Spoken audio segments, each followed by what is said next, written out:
Festival Ciné-Comédie, troisième édition ici à l'UGC Ciné-Cité de Lille. Jérémy Imbert est avec nous. Bonjour Jérémy. Bonjour, ça va? Ça va bien. Alors c'est un rythme haletant aujourd'hui. Il y a l'effervescence qui monte à quelques minutes du lancement de cet événement, Festival Ciné-Comédie. Le rire qui est à l'honneur, on en a bien besoin en ce moment. C'est le moment ou jamais de venir rire ensemble. C'est notre devise, le festival du rire ensemble. Donc venez nombreux voir les films du festival. La comédie, c'est un style qu'on regarde, qu'on aime tous et toutes. C'est par essence un style populaire. Pourquoi avoir décidé de faire un festival qui ne met que les comédies à l'honneur? C'est vrai que c'est le genre préféré des Français. On dit souvent que les Français vont voir beaucoup de comédies, mais c'est un genre qui est souvent un peu méprisé par certaines personnes, notamment dans la critique, etc. Parce que c'est ce qu'il y a de plus dur à faire une comédie. Écrire une comédie, on l'a vérifié là avec les scénaristes du ciné-comédie talent. C'est compliqué, ils ont besoin de travailler. Tout est une question de rythme. Et pour écrire une bonne comédie, ça demande encore plus de travail pour arriver à un résultat positif, quoi. J'avais lu quelque part que Bourvil, que vous mettez à l'honneur d'ailleurs cette année, dont on célébrait sa disparition, 50 ans de sa disparition à quelques semaines, disait que c'était plus difficile de faire rire que de faire pleurer, parce que pour faire pleurer, en gros, voilà, quelqu'un qui souffre, a perdu sa maman, son papa ou un enfant abandonné. Voilà, on peut tous être touchés par ça. Le rire, c'est un petit peu plus compliqué que ça, c'est plus technique. C'est exactement ça. On a mis cette phrase de Bourvil d'ailleurs dans le catalogue du festival parce que ça nous semblait tellement juste. Bourvil était quelqu'un que évidemment on n'a pas connu nous personnellement, mais on a lu beaucoup de choses sur lui et puis par l'intermédiaire de son fils qui sera là au festival et de Pascal Delmotte, le commissaire d'exposition, on sait que c'était quelqu'un qui avait une grande sensibilité et qui savait toucher le cœur des gens parce que c'était quelqu'un de sincère. La réussite d'une comédie, c'est la sincérité. C'est ce qu'on verra ce soir par exemple avec le film de Julien Rambaldi. C'est un film qui est bourré de styles de comédie. Il y a du burlesque, il y a de la comédie de mœurs, de la comédie sentimentale. Mais au final, ça donne quelque chose de très feel good, comme on dit en anglais. Donc, comédie qui rend heureux. Et voilà. Et Bourvil fait partie de cette grande famille d'humoristes et d'acteurs comiques qui ont touché le public et qui continuent à le toucher par leur sincérité. Alors, il est à l'honneur parce qu'il y a une expo en ce moment. Au Palais Rio. Il est à l'honneur déjà parce que c'est le 50aire de sa disparition et donc il y a eu beaucoup de festivités cette année, si on peut appeler ça des festivités puisque c'est quand même une disparition, mais des commémorations. Des commémorations, exactement. Et puis nous on a décidé de lui rendre hommage à travers la projection de films, Le Cornio et La Traversée de Paris, mais également de faire lui rendre hommage à travers une grande exposition qui est au Palais Rio. Et comme je disais, que Pascal Delmotte, qui connaît bien l'univers de Bourvil et à qui les fils de Bourvil ont confié toutes ces archives, a pu monter cette exposition qui est exceptionnelle, qui est gratuite, ouverte à tous, et que j'invite tout le monde à venir voir. D'autant plus qu'aujourd'hui, j'ai vu pas mal d'enfants à l'exposition, et ça m'a fait plaisir, parce que la comédie, c'est aussi ça qu'on essaye de faire, c'est de transmettre aux nouvelles générations les classiques de la comédie, pour pas qu'elles soient oubliées. Transmettre, ça me permet de rebondir sur Cinélab parce que c'est la petite particularité aussi de ce festival, c'est de proposer des ateliers d'ailleurs qui sont cette année parrainés par une grande réalisatrice, Agnès Jaoui. Du coup, c'est quoi le principe de ce Cinélab? L'idée, c'était pas simplement d'être un festival où on montre des films, mais également où on est acteur nous-mêmes de tout ce qui se fait et ce qui se fera en production cinématographique.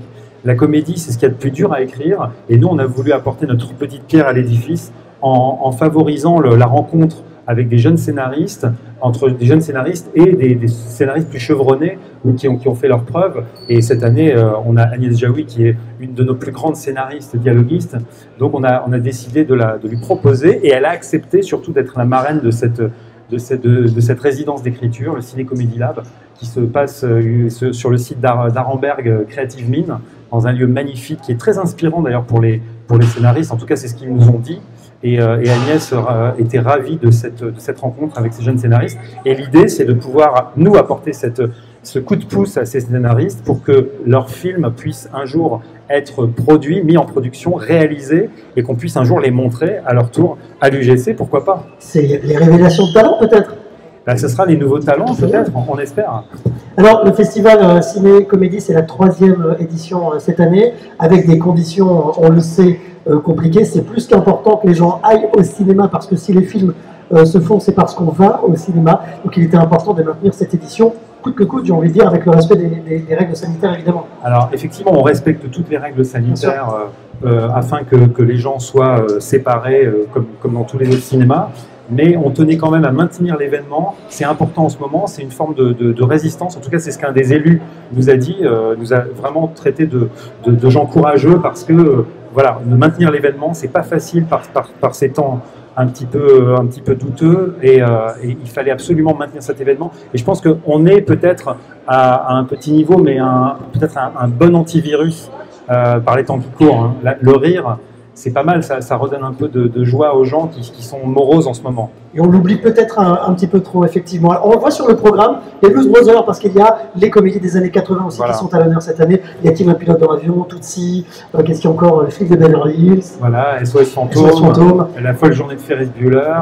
Et puis une rareté aussi, qui est Spinal Tap, qui est la première comédie rock réalisée par Rob Reiner, le réalisateur de Quand Harry rencontre Sally, qui est un faux documentaire que j'invite vraiment les gens à venir voir parce que c'est un bijou, c'est quelque chose qui est assez culte. Et voilà, il y a beaucoup de choses à découvrir.